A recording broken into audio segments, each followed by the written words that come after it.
मैं थारो जी थारो, नाथ मैं थारो जी थारो।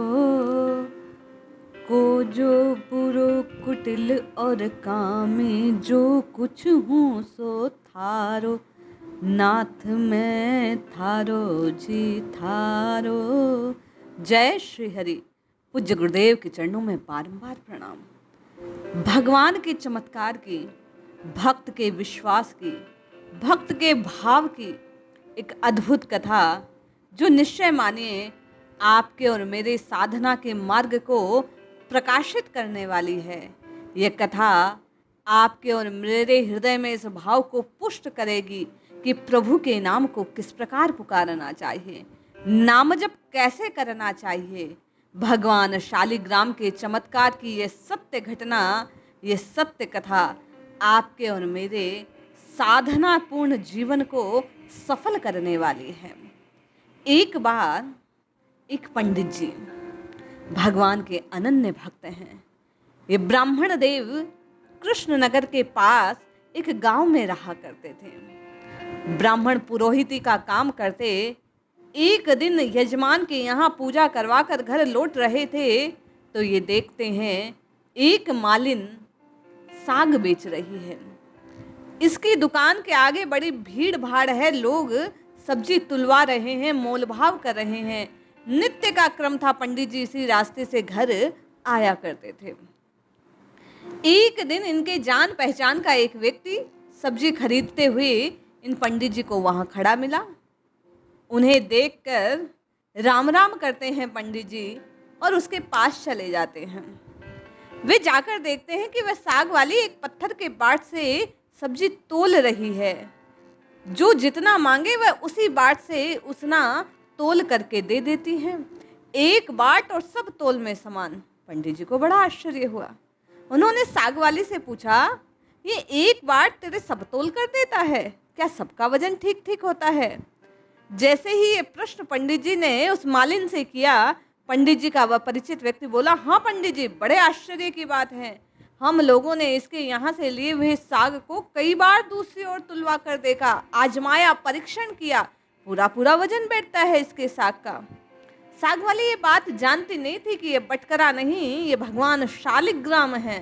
ये भगवान शालिग्राम का चमत्कार है कि सारा तोल ठीक ठीक एक ही इससे बैठ जाता है। पंडित जी को जिज्ञासा हुई। वे वहीं खड़े रहे और उस मालिन से, उस साग बेचने वाली महिला से पूछने लगे, बेटी ये पत्थर मुझे दोगी? साग वाली बोली, नहीं नहीं बाबा, बड़ी कठिनाई से पाया है। मेरे शेर बटकरे रोज रोज खो जाया करते थे, माँ और भाई बड़ा मारते थे मुझे। 3 वर्ष पहले की बात है, मेरे बटकरे खो गए थे, भाई ने मारा और मैं जाकर घाट के किनारे बैठ गई, रोने लगी। बड़ा दुख हुआ था उस दिन बाबा मुझे। मन मैंने भगवान को पुकारा और कहने लगी कि ऐसा कोई पत्थर मुझे दे दे जिससे मेरा सब काम हो जाए। और देखा तो मेरे पैरों से एक पत्थर छुआ, मैंने उठाया और ले आई।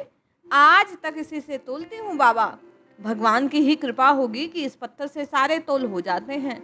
अब मुझे अलग अलग बटकरों की जरूरत नहीं पड़ती, इसी से मेरा सब काम निकल जाता है। मैं तुझे तो ये ना दूंगी।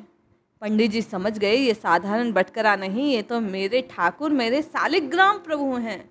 पंडित जी ने कहा, मैं तुझे बहुत रुपए दूंगा, तू मुझे ये दे दे। साग वाली बोली, जैसे ही पैसों की बात सुनी, कितना पैसा दोगे बाबा?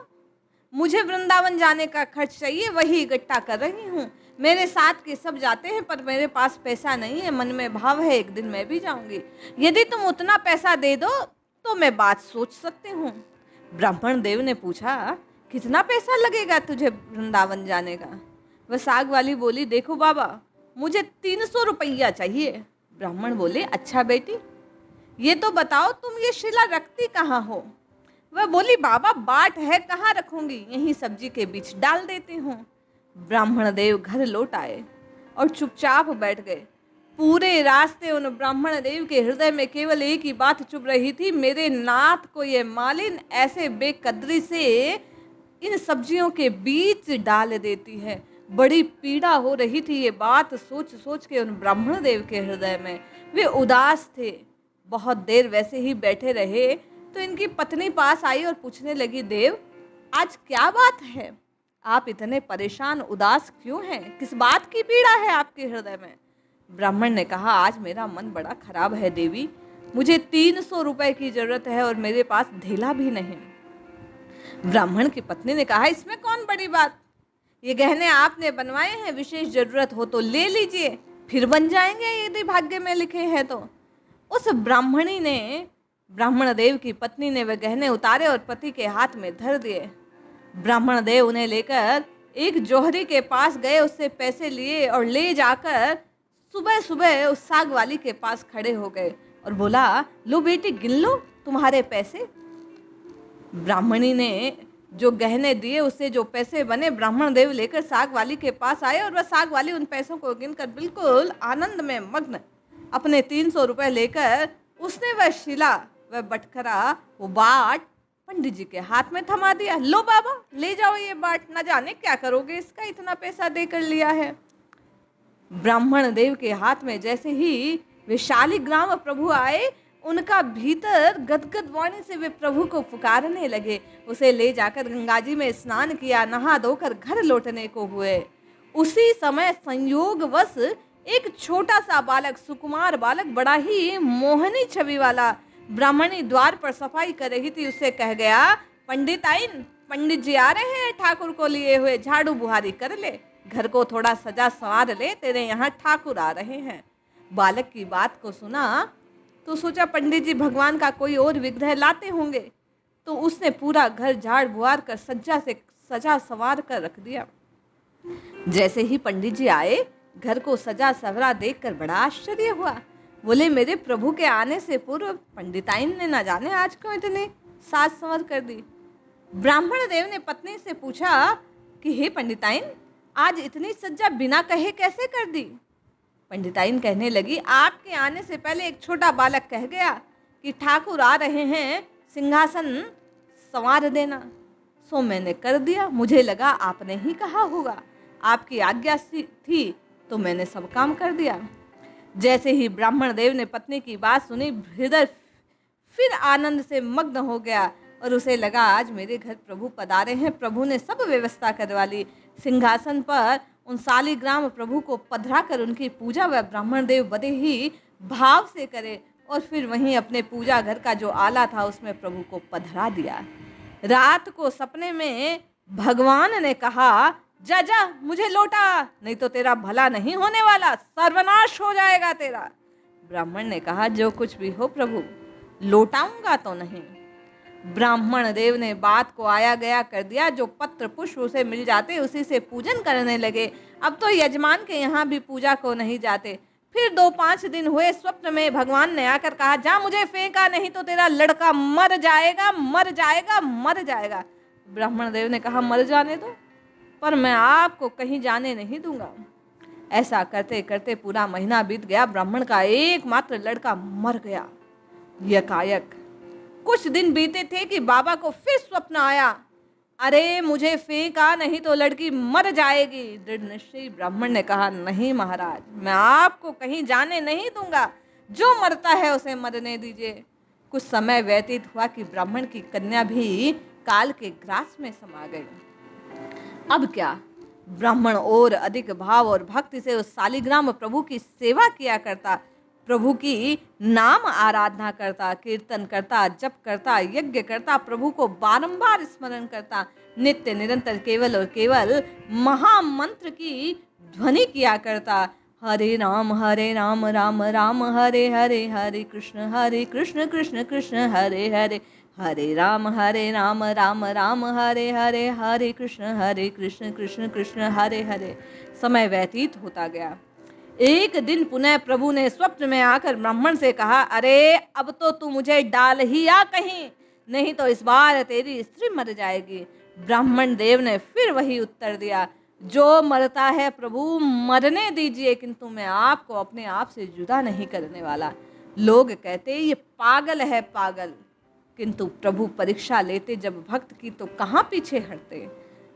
कुछ दिन बीते कि ब्राह्मण देव की पत्नी भी प्रभु को प्यारी हो गई। अब ब्राह्मण देव के पास कोई और काम होता नहीं, दिन रात केवल और केवल प्रभु की सेवा अर्चन किया करते। विधि विधान से वे शालिग्राम प्रभु का अर्चन करते, पूजन करते, नाम जप करते, बार बार बार बार केवल और केवल प्रभु को पुकारते थे। कुछ दिन बीतने पर स्वप्न आया, आज के 7वें दिन तक यदि तूने मुझे नहीं लौटाया, तू मुझे फेंक कर नहीं आया नदी में, तो तेरे सिर पर बिजली गिर जाएगी, बिजली। ब्राह्मण बोले, गिरने दो प्रभु, किंतु मैं उस साग वाली की गंदी टोकरी में आपको पुनः जाने नहीं दूंगा। ब्राह्मण देव ने एक मोटे से कपड़े में शालिग्राम प्रभु को मजबूती से बांधा और फिर उसे अपने से बांध लिया। कड़कड़ाकर बिजली कौंधती नजदीक आती पर पुनः लौट जाती। 7 दिन का समय जो प्रभु ने दिया था, उसमें 3 दिन अब शेष बचे थे। एक दिन ब्राह्मण देव गंगा के तट पर संध्या वंदन कर रहे थे। 2 सुंदर बालक उनके पास आकर जल में कूदते हैं। उनमें से एक सांवरा और एक गोरा है। उनके शरीर पर कीचड़ लिपट जाता है। इस ढंग से कूदे कि जल उछलकर ब्राह्मण देव के शरीर पर जा पड़ा। ब्राह्मण ने कहा, तुम लोग कौन हो भैया? इस तरह भला कोई जल में कूदता है? देखो, तुम्हारे कूदने से मेरे शरीर पर जल के छींटे आ गए। इतना ही नहीं, देखो तुम्हारी वजह से मेरे शालिग्राम प्रभु पर भी कीचड़ आ गया। तुम देखते नहीं मैं पूजन कर रहा हूँ। बालक बड़े ही स्नेह से कहने लगे, बाबा हमें क्षमा करें, आप गुस्सा ना हो। पंडित जी कहने लगे, भैया गुस्सा कहाँ हो रहा हूँ, बताओ कौन हो तुम? इतना सुंदर रूप है तुम्हारा, पहले तो कभी नहीं देखा। ऐसी अमृत सी मीठी वाणी बाबा उनकी सुनकर उनसे मोह में पड़ गए मानो। बालक कहने लगे, बाबा यहीं रहते हैं। भैया पहले तो नहीं देखा। क्यों नहीं बाबा, हम तो यहीं रहते हैं। बोले, फिर कभी तुम्हें देखना चाहूँ तो आओगे? बच्चों ने कहा, क्यों नहीं बाबा, आप पुकारना और हम चले आएंगे। पंडित जी नाम पूछने लगे तो बोले, हमारा कोई नाम नहीं बाबा, जो जिसका मन हो उसी नाम से पुकार लेता है और हम सुन लेते हैं।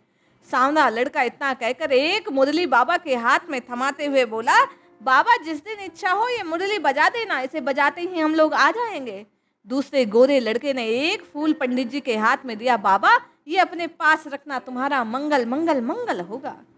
वे चले गए तो ब्राह्मण निर्निमेष उनकी दृष्टि देखते रहे कि कैसे अद्भुत बालक है। मन ही मन सोच रहे थे, आहा कितने सुंदर थे वे दोनों, कभी फिर दर्शन होंगे या नहीं। ब्राह्मण देव ने फिर जैसे ही विचार आया उस फूल को देखा, बोले, ऐसा मनोहर गंध वाला फूल मेरे किस काम का, मैं क्या रखूंगा, राजा को अर्पित करता हूँ। वो फूल ले जाकर उन पंडित जी ने, ब्राह्मण देव ने राजा को दिया। राजा उसे पाकर बड़े प्रसन्न हुए। महल में जाकर बड़ी रानी को वह पुष्प भेंट कर देते हैं।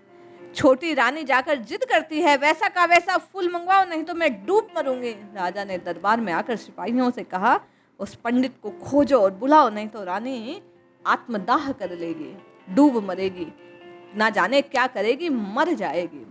सिपाही ढूंढते ढूंढते जाकर देखा तो ब्राह्मण देवता सिर पर सिला बांधे पेड़ की छाया में बैठे न जाने क्या गुनगुना रहे थे। वे उनको राजा के पास ले लाए। राजा ने कहा, महाराज वैसा ही फूल चाहिए। पंडित जी बोले, राजन मेरे पास तो एक ही फूल था, देखिए चेष्टा करता हूँ। ब्राह्मण उन लड़कों की खोज में निकल पड़े। अकस्मात उन्हें याद आया कि उस सांवरी सूरत वाले बालक ने कहा था, जब याद आए तो मुरली बजा देना। बाबा ने मुरली बजाई। उसी क्षण शाम गोद वह जोड़ी प्रकट हो गई। ब्राह्मण रूप माधुरी का पान करते करते मतवाला हो गया। कुछ देर बाद उन्होंने वैसी ही फूल वाली एक बगिया में, एक उद्यान में ले जाकर बाबा को खड़ा कर दिया। आज वो कहा पुल है, राजा ने वैसा ही एक फूल मांगा है। गोर बालक ने कहा, जो फूल तुम्हें चाहिए वो हमारे पास तो है नहीं, इस बगीचे में है, जो चाहिए तो ले लो। ब्राह्मण ने आंखें मूंद ली। उनके हाथ पकड़कर न मालूम वे रास्ता बताते बताते कौन से उद्यान में ले गए।